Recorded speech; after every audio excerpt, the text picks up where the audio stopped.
나눠드린 자료를 보시면은 제일 첫째 장에 내용에 따른 물불천론 단락 구분이라고 있거든요. 그게 이제 물불천론 내용 전체거든요. 이거 원래 A4 한 장에 들어가는데 글자가 너무 작아서 키운다고 해요. A3지에 인쇄했습니다. 거기 보시면 서론 왼쪽에 보시면은 서론, 본론, 결론이 있고 전체가 하나, 둘, 셋, 넷, 다섯, 여섯 단락으로 나누어져 있죠. 그래서 이제 요거 A가 서론격이고 B, C, D, E가 본론격이고 F가 결론격인데 본론에 보시면은 B, C, D, E 부분입니다. 본론의 끝에 보시면은 고딕체로 큰 글씨가 보이죠. 성을량, 비량, 논증. C는 성을량, 일화, 논증. D는 비량, 논증. E는 비량, 논증. 이게 무슨 말이냐면은 물불천론이나 부진공론은 공사상을 설명하는 글이잖아요. 공사상을 설명하려니까 경전에서 부처님 하신 말씀을 인용도 하고 또 논리적으로 유출을 해서 설명을 해야 됩니다. 그러다 보니 성을량, 비량 이런 말이 나왔는데 요거와 관련해서 앞에 칠판을 한번 봐주시면은 불교에도 논리학이 있습니다. 불교 논리학은 아주 뛰어납니다. 유감스럽게도 우리나라에서는 불교 논리학을 연구한 학자들이 매우 적고 매우 드뭅니다. 선이들도 거의 없고 제가에서 불교학을 연구하는 학자들도 매우 드물게 불교 논리학을 연구하시는 분이 매우 드물죠. 그래서 불교 논리학은 불교적인 용어로는 인명학이라고 합니다. 인명학. 여기 이제 인명학이 있는데 우리가 논리라는 것은 진리를 증명하기 위한 하나의 학문이잖아요. 그래서 불교의 진리라면 뭐냐라고 했을 때 조론을 기준으로 봤을 때 불교의 진리는 적어도 공성입니다. 공의 도리, 공의 이치죠. 그럼 이 공의 이치, 요거부터 설명드릴게요. 공의 이치나 연기를 우리가 어떻게 파악할 건데 라고 했을 때 그 파악하는 방식에는 세 가지 종류가 있습니다. 첫 번째는 요 성공의 방식이죠. 사물을 딱 보는 즉시 이런 사물은 본성상 공하다라고 파악하는 겁니다. 이걸 성공이라고 합니다. 반야심경 첫머리에 관자재보살 행심 반야 바라밀다시 조견 오온계공 이래 나오잖아요. 깊고 깊은 반야바라밀을 행할 때 조견은 깨닫다, 체득하다잖아요. 파악하다. 오온이 모두 공함을 파악한다. 곧바로 딱 파악해버리는 거죠. 별다른 일이 없이 모든 사물의 본성은 그 본성상 공하다라는 그런 관점에서 그대로 파악해버리는 거. 이거는 대성공종의 입장입니다. 대성공종에서 대성공종이 구체적으로 뭐냐면 중간파를 말합니다. 그래서 대성공종의 입장에서 공을 제일 잘 설명한 책이 용수보살이 쓴 중론입니다.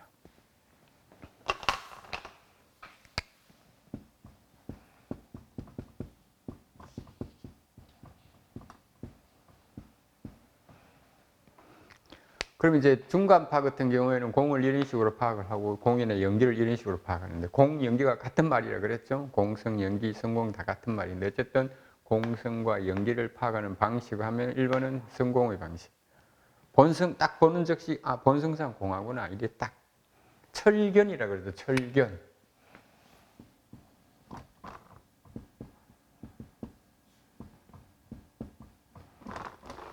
이 철자는 철자할 철이고 꿰뚫어 볼 철이잖아요. 사물의 본질을 딱 꿰뚫어 보는 거.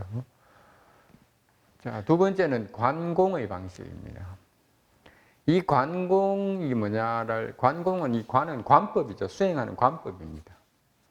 대표적인 수행 중에 이제 십변처선관이라는 이 수행 방식이 있는데 이 방식은 어떻게 수행하는 거냐면은 내가 내 주변에 온통 나를 제외하고는 전부 물이다 라고 생각을 깊이 하게 되면은 자기 주변이 온통 물만 보이는 그런 정신 집중 상태에 들어갑니다. 이걸 수광삼매라 그러죠.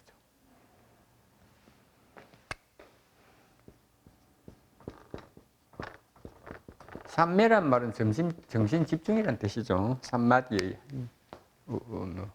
소리 그대로 옮긴 거. 내 주변이 온통 불이다. 혹은 내 주변이 온통 붉은색만 있다라고 그 생각만 집중해서 쫙 생각에 몰입해 들어가면은 주변에 온통 빨간색만 있게 되는 그런 현상이 나타납니다. 자, 이런 것처럼 그렇게 수행하는 거예요. 이 십변이라는 말은 무슨 말이냐면은 우리가 통상 동, 서, 남, 북, 상하면 육방이죠. 6개 방향. 근데 동서 사이, 동북 사이, 남북 사이, 서북 사이 하면 간방 하면 8개 하고 상하하면 10개. 그게 전부 시방이죠. 그러니까 십변체라는 것은 온 세상이 자기를 제외한 온 세상을 하나의 관법으로 보는 것. 그렇게 될 경우에는 나오는 게 뭐냐면은 유식파에서 선이 설명하는 오직 식만 있고 대상은 없다. 이런 게 나오죠. 주변이 자기를 제외한 온통 빨간색만 있을 경우에 이런 말이 가능하죠. 그래서 이거는 이제 소위 말하는 대성유종은 유식파죠. 유식파에서 이렇게 통상 파악을 합니다. 전부 다 이렇게 파악한다는 게 아니고 대체적으로. 그리고 세 번째는 이제 부파불교에서 부파불교가 한 20개 부파가 있잖아요. 이 부파가 생긴 연원은 부처님이 말씀하신 것에 대한 해석의 차이. 이 부처님은 이렇게 말씀하시는데 나는 이렇게 해석한다면 A파. 아니 나는 이렇게 해석해. 그럼 B파. 아니 나는 이렇게 해석할 거야. C파. 이래 쫙쫙쫙 갈라지죠. 그리고 지역에 따라 갈라지죠. 예를 들어서 인도의 불교, 중국의 불교, 한국의 불교, 일본의 불교의 특색이 다르잖아요. 보편에서 보면 불교지만 특수에서 보면 또 인도 불교, 중국 불교, 한국 불교, 일본 불교 이러잖아요. 그 보편과 특수 입장에서 보면은 또 그런 입장과 있고 부처님이 말씀하신 걸 해석하는 관점에 따라 다르게 해석할 수 있잖아요. 해석할 수도 있고 또 해야 되죠. 그래서 이제 부처님 사후 100년경에 이제 점점 갈라지기 시작해서 상자부, 대정부에서 쫙쫙 갈라져서 한 20개 부파가 생기죠. 부파는 쉽게 말하면 하나의 무리죠. 같은 생각을 가진 무리 집단이죠. 그 부파에서 가장 파워풀하고 가장 힘 있는 부파가 설일체유부라는 파입니다.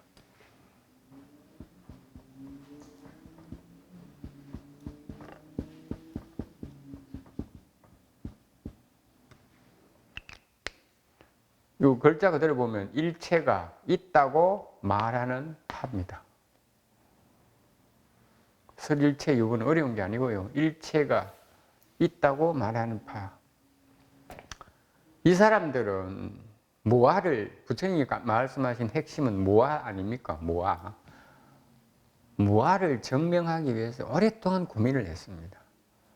그래서 이분들이 만들어낸 개념이 이 세상을 이 세상의 만물을 대상으로 해서 개념적으로 분석을 해보니 가장 작은 단위의 시간, 가장 작은 단위의 물질, 요즘 우리 하면은 주기율표의 원소가 몇 개인지 잘 모르겠습니다. 108개인가 뭐 92개인가 모르겠는데. 우리는 이제 물질 세계에서는 이 원소, 주기율표의 그 원소가 최소 입자라고 생각하잖아요. 어쨌든. 그걸로 이 물질이 구성된다고 생각하는데, 이 설일체 유부의 이 스님들은 개념적인 원소예요. 이분들이 설명하는 거는. 물질이 분석한 원소가 아니고 개념, 머리로 분석한 거라고. 해보니까 시간의 최소 단위는 무시분 찰나. 찰나는 가장 작은 시간의 단위잖아요. 근데 그것도 부족해서 앞에 무시분, 시간이란 그 조그만 부분도 없는 그런 찰나. 딱딱 가는 거죠.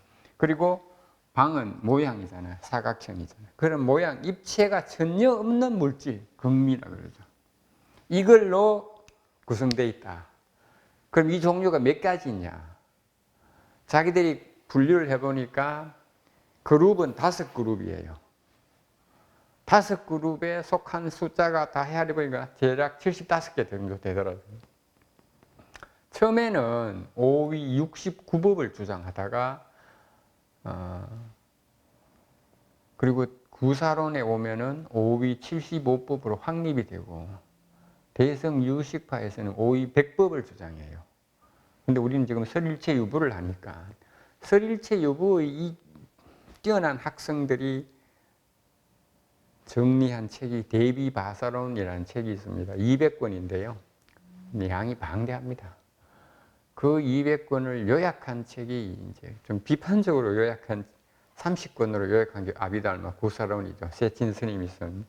그 세친 스님의 극미나 찰나를 나눈 거는 보면 오위 75법이에요. 5개 파트에 예를 들어서 마음에 몇 개, 심소, 심에 몇 개, 심소에 몇 개, 뭐 이렇게 해서 유루법, 무루법 쫙 나눠서 5개 파트에 75개 법이 가장 기본적인 거라 이거예요. 그걸 극미라 그래서 극미. 이 극미는 없어지지 않는다고 이분들은 생각하신 거죠. 이 극미들이 모여서 결합돼 가지고 지금 컴퓨터도 만들고 책상도 만들고 우리 인간도 나오고 이런 건물이 나타난다고 생각한 거죠. 그래야 무아가 설명된 거 아닙니까? 이런 75가지 요소들이 모여서 사람이 형성됐다고 했을 때 예를 들어 사람은 없지만 극미는 있는 거잖아요. 이해가 되시죠? 이런 걸 75가지 법을 다른 말로 하면 법체라고 합니다. 물질의 최소 단위, 개념적인 겁니다. 그래서 이분들은 주장이 그거예요. 그러면 무시분 찰나가 있기, 신류한다고 생각하잖아. 요 개념들이, 시간도 여기 포함되어 있으니까 75개는 존재한단 말이에요. 사라지지 않고.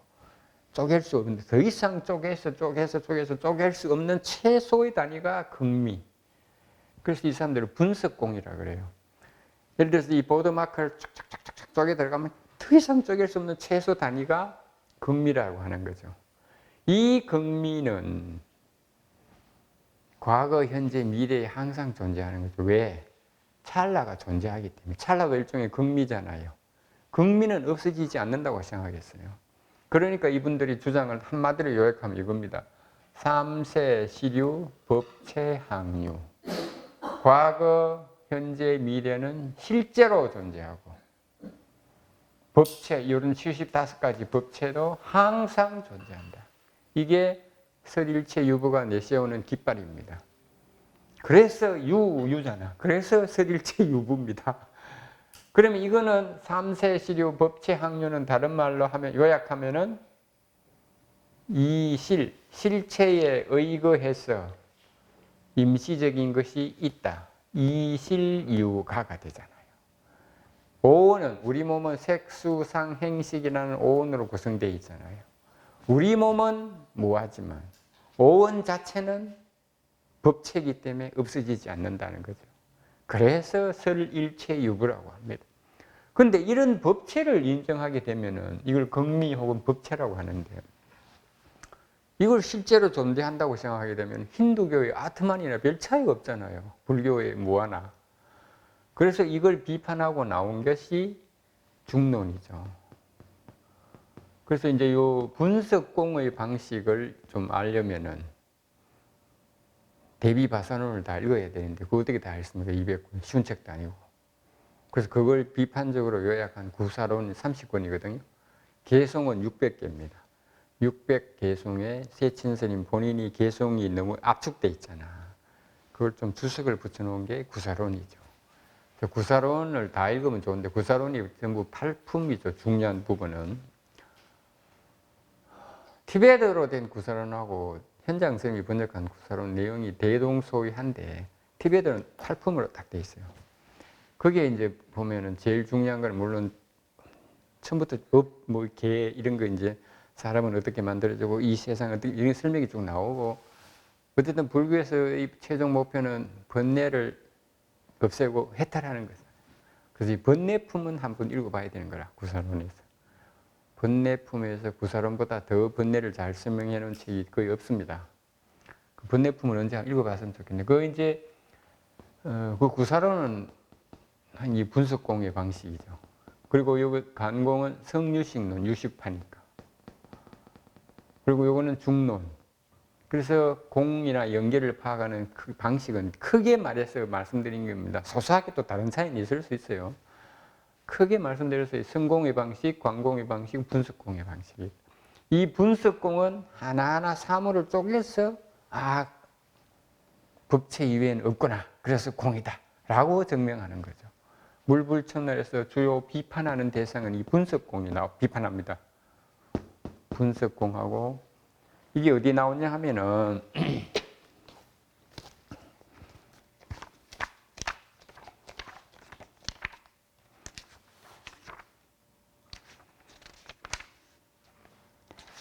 자, 우리 교과서 73페이지 한번 보실래요?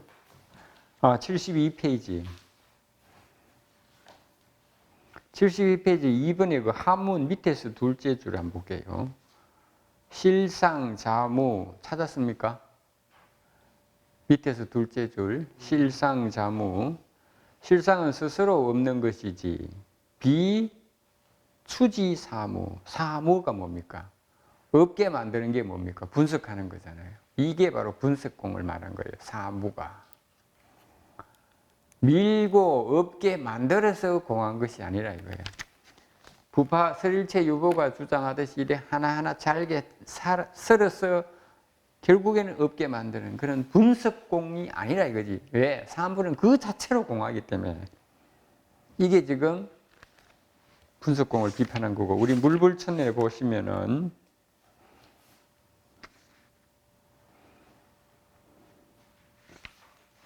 자, 77페이지 한문입니다. 3-3번 한번 보실래요? 찾았습니까? 건이 불과지자 기유물성후. 이 물성이 바로 법성이죠. 성공, 공성을 말하죠. 가까이 있는데 알기 힘든 것이 바로 물성, 사물의 본성이다. 그 이 사물의 본성은 어떻게 알 수 있느냐?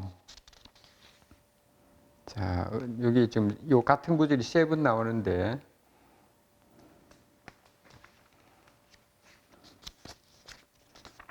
물불천론보다 제가 말씀드린 건 이제 부진공론에 거기 더 잘 나오는데요. 부진공론 제가 한번 찾아드릴게요. 부진공론 100페이지. 100페이지 찾았습니까? 5-1번에 한번 보세요. 100페이지 5-1번. 찾았습니까? 거기 한번 읽어볼게요. 두 번째 줄. 즉 만물지 자허 기대 제할이 구통제.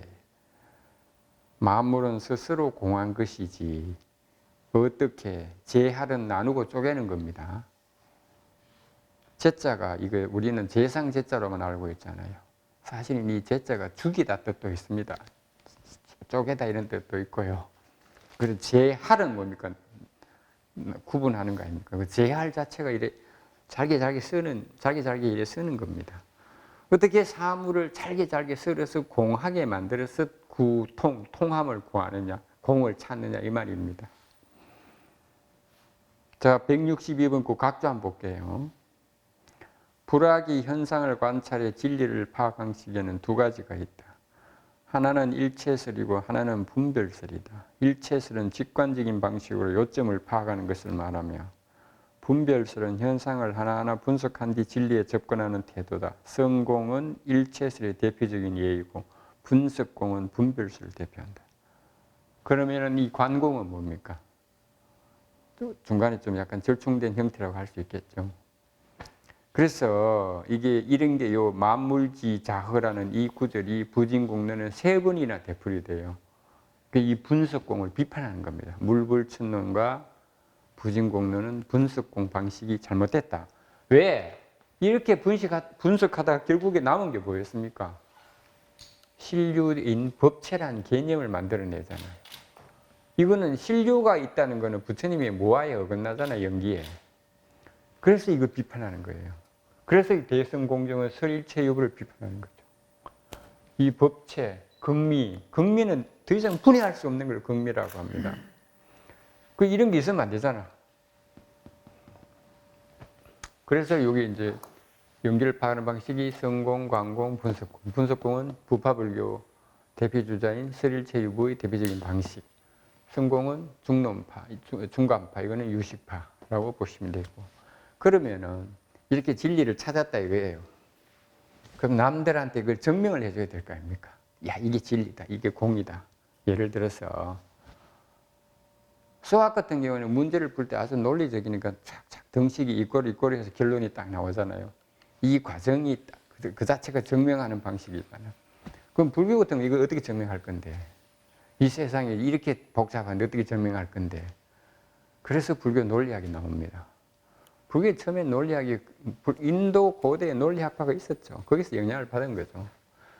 어쨌든 뭐 그건 빼고 어쨌든 불교학에서는 그럼 이 불교 논리학을 논리적으로 진리를 설명을 하고 상대방을 설복하려면은 이게 있어야 돼요. 그럼 이것에 무엇이 진리이고 어떻게 증명할 것이냐. 그 기준은 정해놔야 되잖아요.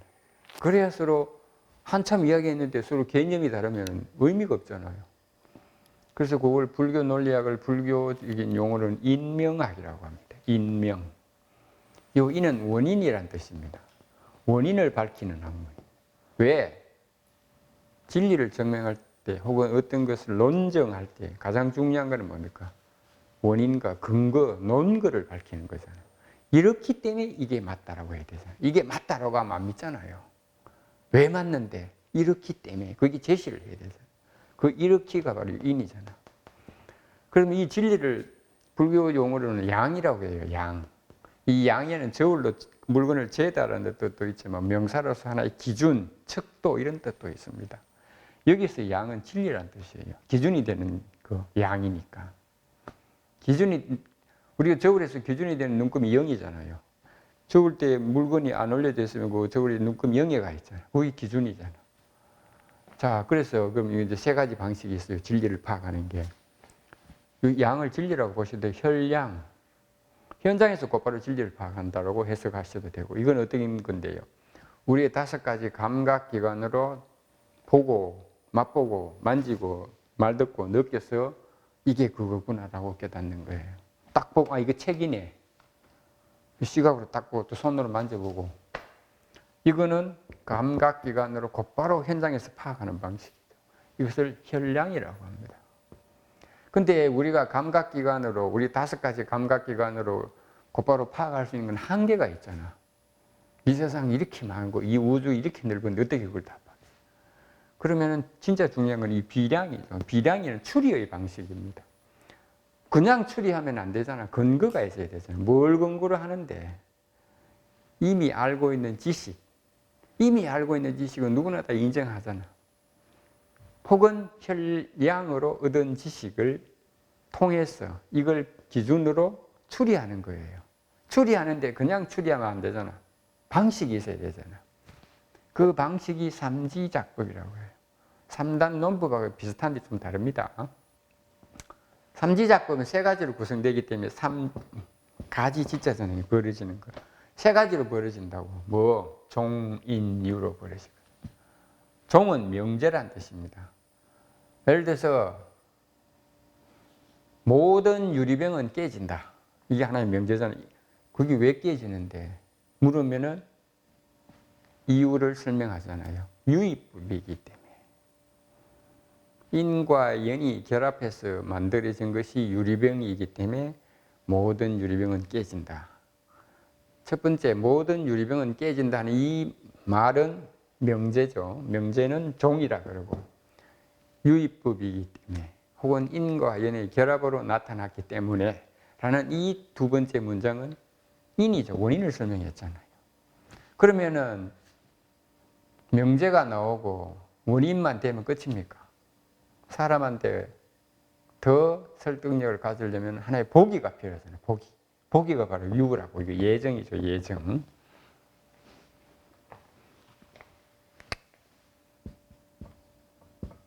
예라고 해도 되고 예로서 증명하다 예정이잖아. 그러면 보기가 뭐 있습니까?